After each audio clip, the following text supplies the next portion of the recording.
Am I the a-hole for not sharing life insurance money with dead husband's mom? This is really hard for me to talk about and go down memory lane, but here goes. I, 37 female, received life insurance money after my husband unalived himself. It was a substantial amount of money. Backstory. Before his death, we had a discussion of what we wanted to happen after our deaths. In hindsight, this should have set off a red flag. But if you were in the military, you know this kind of talk wasn't foreign. We have signed power of attorneys to each other before we deployed. We also have to update every year who we want our life insurance policy to go to. I'm still trying to make peace with everything, but I'm struggling more than usual lately. I came home after work one day and found our bedroom door locked with our dogs in there crying. I kept knocking and he wouldn't answer the door. I broke open the door and went in and saw what I can't ever unsee. I still see it in my dreams most nights. He always seemed like the same happy person I met 13 years before, so I didn't see or notice any signs. After, everything was a blur for a while. Thankfully, I've had some solid people there to help me. I lost 20 pounds in about a month from not eating. I wouldn't shower. I don't remember much around that time except everything hurt and I wanted to unalive myself too. I just kind of checked out. I know I'm everywhere with this story. I'm trying to keep my thoughts straight through this, but it's hard. I'm sorry. So, when we talked about what we'd want to happen after we died, he said if he goes first, can I help take care of his family? I said absolutely, because I loved them and they made me feel like family. Especially his mom. She was like the mom I've never had. So you could imagine the pain she added on to me when she went around and told everyone I unalived him. I was getting harassed by his family of what happened. I finally snapped later and yelled, "Do you want to know what happened that day? Well, so do I." But all I was met with was, insert scene here. I know I shouldn't have, but I went into graphic detail to shut them up. I never got any answers myself, and they were making it worse, especially my mother-in-law. Law enforcement didn't make it easy either. I got pulled in for questioning twice, and I cooperated both times, but it didn't help that I had to keep giving so many of them a play-by-play of what I saw. I know they were doing their job though. So, after my mother-in-law ran a smear campaign on me, she asked if I got any life insurance money. I didn't even answer her. All she did was use my husband as an ATM when he was alive, and I started to notice probably about a month before he passed. My husband hid from me that he was giving her money all the time. We had a joint account we put money for all our bills and household expenses in, but whatever was left over of his and my paycheck, we did whatever we wanted with it. My father-in-law and mother-in-law are divorced. She cheated on him and got remarried 2 months after their divorce was final. I did give my father-in-law money because he was the only one that still stood by my side and tried to help protect me as much as he could from her and her side of the family. He wasn't even aware that I got any money until after I gave him a substantial amount. He tried giving it back, but I refused. I get it. She's a grieving mother trying to find answers and needs to blame someone, but she caused me so much pain that I don't want to help her at all. Honestly, I don't know how I'd react if I were in her shoes, but I'd like to think I wouldn't act like she did. She was also not the one in my shoes that has to push through and set up the funeral arrangements, pay off his debts, and live in the same house with all those memories and surrounded by all his things. I didn't throw away his toothbrush or sleep in our bedroom for almost a year. I blocked her a long time ago, but should I reach out to her to give her a cut of the money and then cut all ties again, or should I just keep her blocked? I'm afraid to open that wound again, but I want to know if I'm doing the right thing. Am I the a-hole? Now for the top comments. Not the a-hole. You don't owe her anything at this point. She turned it ugly. She faffoed. Blaming you for your husband's death is beyond the pale, especially when you are the one who found him. Sometimes we never know what demons another person is facing, as they hide it so well from everyone. If you can, get therapy to help you with the PTSD of this whole ordeal. She deserves nothing from you. Please take care of yourself and your dogs, as they are probably traumatized as well. I wish you well in your journey. The mom is mad her ATM is gone.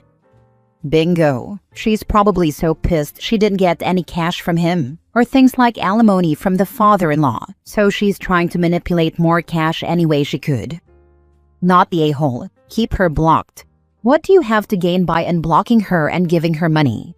If your husband wanted her to have it, he could have her in his will, but he didn't. Take that insurance money and get yourself some professional help.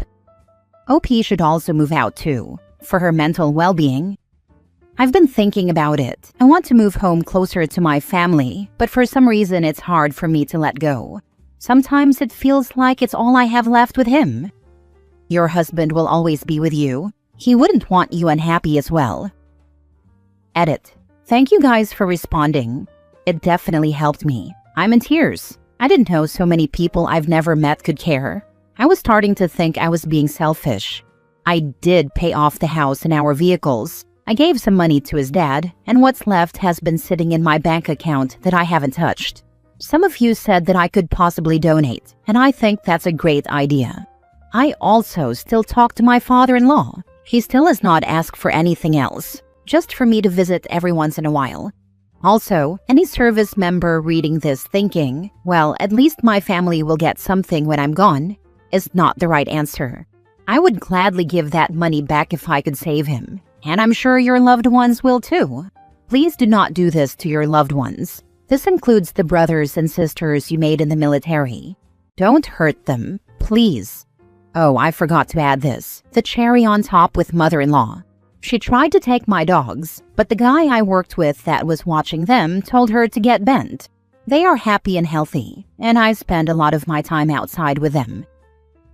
Next story. Am I the a-hole for leaving my sister-in-law's house after she invited me over to not be alone, but just wanted free childcare?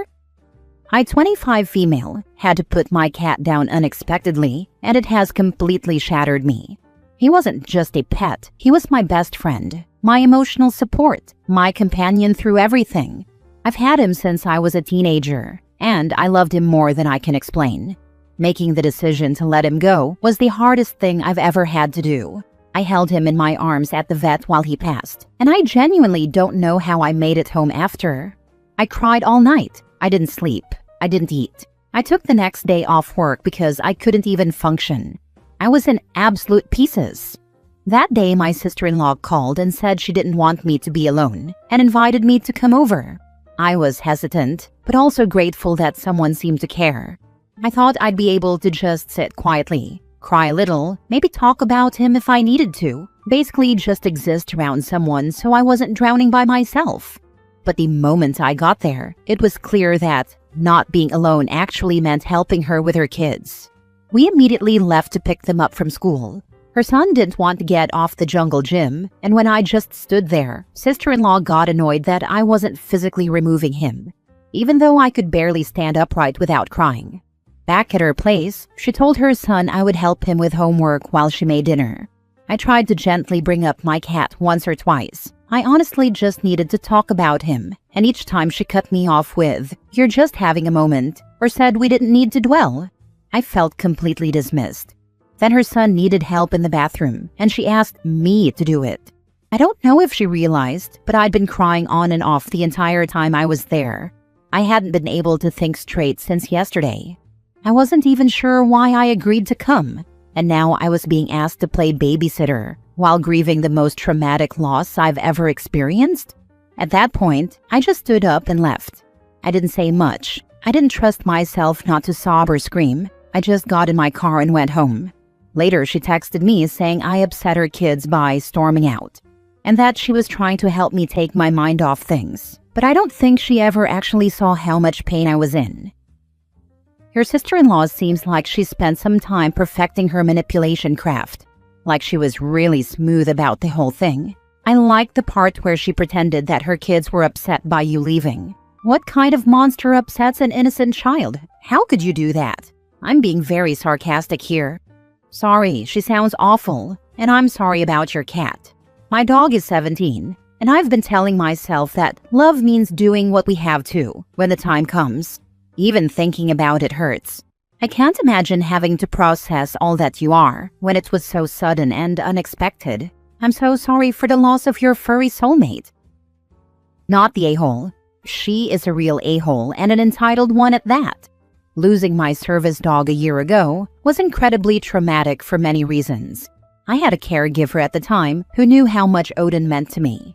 And when I called to tell her that it happened, she immediately said that she was coming over to be with me during this time and that she would even spend the night.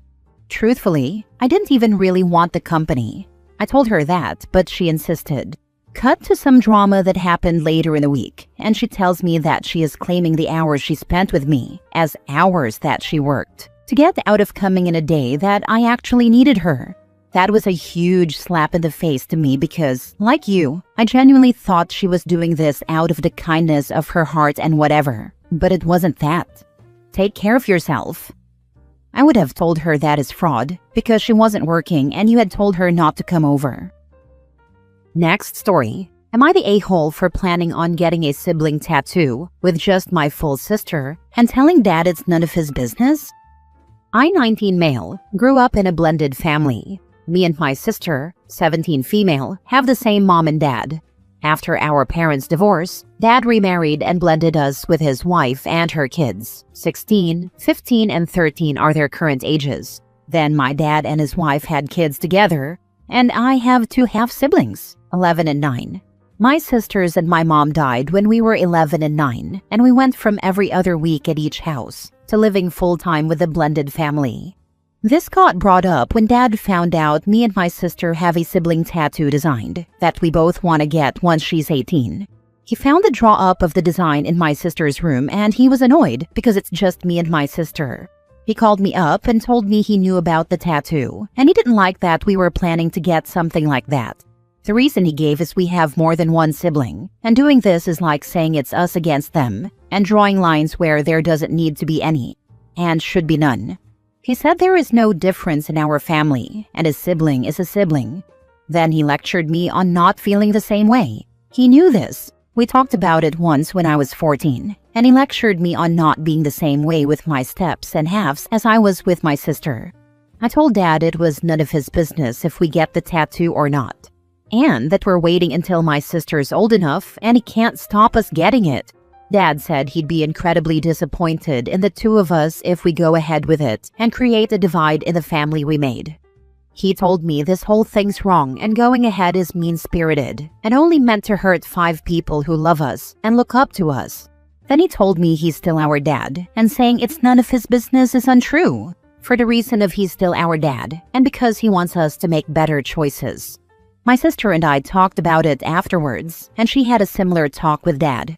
She wants to go ahead with our plan and so do I. Dad went looking for the design again and found it. He texted me last night saying he was so disappointed and I should reflect on what I'm doing because it makes me an a-hole to the steps and halves. Am I the a-hole? Now for the comments. Not the a-hole. I can't believe you're acting this way and how we want to honor our mom. It's very disappointing that you think you have the right to prevent us from doing something so thoughtful that we've talked about doing for the past 5 years. Losing mom was something I don't know if I will ever fully get over, since it was such an impressionable time in our lives. I can't believe you would draw such a line in the family over this, and claim it has anything to do with the other children who haven't lost their mother. There is a huge difference between sibling and I versus the other children. They all still have their mother. We don't. You trying to stop us is mean-spirited. I'm rather disappointed in you, Dad. Not the a-hole. This is a sweet tribute to each other, and none of dear old Dad's biz once you're 18. I'd be worried now that Dad has seen the tattoo. He's probably gotten photos and will tell the other siblings to get the same when they grow up, so that they can be blended. Enforced, that is. You. The tattoo includes my sister's name and mine. So unless they don't get their own names added, it would never be the exact same. Plus, we can still make small changes when we're closer to getting the tattoo done. That's even crazier. Why would your dad insist on you getting actual names of other people tattooed on you? That's wild. Stick with your original plan. Get your sister bond tattoo and let other people deal with their own feelings however they need to. Keep it between you and your sister. If your dad makes it a big deal for the entire family, he is the a-hole, not you, not your sister. Last story. Am I the a-hole for planning to break up with my girlfriend while my kids are at their mom's because I just want peace in my own damn house? I, 33 male, have 2 kids, 5 and 9, and have been in a relationship for about 3 years with a 29 female who now lives with us. It started off fine, fun, a little chaotic, but I've always had a soft spot for people who need fixing. Yes, that's on me, I know. Long story short, she moved in a year and a half ago. Since then, my home, the place I built as a safe, stable space for my kids, has become an emotional minefield. My girlfriend has regular episodes where small things, like my kid not saying hi fast enough, trigger huge guilt trips, shutdowns, or silent treatments. Every week feels like I'm defusing a bomb. When she's not spiraling, she's complaining about work, her weight, her family, my kid's mom, the weather, my face. I don't even know anymore. And when I try to set boundaries or just ask for space, I'm hit with, "I'm not respected here. You never consider my feelings." Or the classic, "After everything I do for this family?" Here's the kicker. She's not the kid's mom. Their actual mom, my ex, lives about an hour away and we co-parent. I do 95% of the parenting, financially support the house, and keep the emotional landscape steady so the kids have some sense of normalcy. Meanwhile, my girlfriend contributes about 20% of the rent, zero emotional regulation, and a constant cloud of resentment if things aren't about her. I'm emotionally tapped out. I've already envisioned paying her to leave, literally offering her a few $1,000s just to move out peacefully when the kids are with their mom. I don't hate her. I just want to go to bed without bracing for impact. I want my kids to live in a house that doesn't silently revolve around managing someone else's mood. Am I overreacting for planning a quiet, structured breakup during summer break so I can finally feel like myself again? A breakup during summer break sounds like the perfect plan. It's like spring cleaning but for your emotional well-being. Who knew that out with the old could also mean out with a chaotic girlfriend? For real, it's not even cold to do it during summer break. It's strategic. The house will be quiet, no kid stress. He can finally exhale without dodging a guilt trip every 6 minutes. Happiness in order. Kids then yours. If she's making your life harder than it is, then no. Also, very respectful and mature for you to do this while the kids are away. If it goes well, have a nice meal with your kids and let them know. I too used to be attracted to crazy, but I decided in my 50s I needed to do better. Ended an abusive marriage and finished raising my kid on my own. Kid is now grown and a productive adult. I took some years living on my own in order to break that cycle and met a wonderful gal several years ago. Sometimes I feel like pinching myself. She's so normal and sweet, and I finally have a real relationship in my 60s that I only dreamed of before. Mutual respect and being prioritized are wonderful to feel and have. I'll joke a wee bit about my girlfriend being the family leader, but it's true. I'm very good with people and have the gift of gab and decent oratory skills, but she could charm a snake. She gets things done, and the other wisecrack I make is that I want to be like her when I grow up.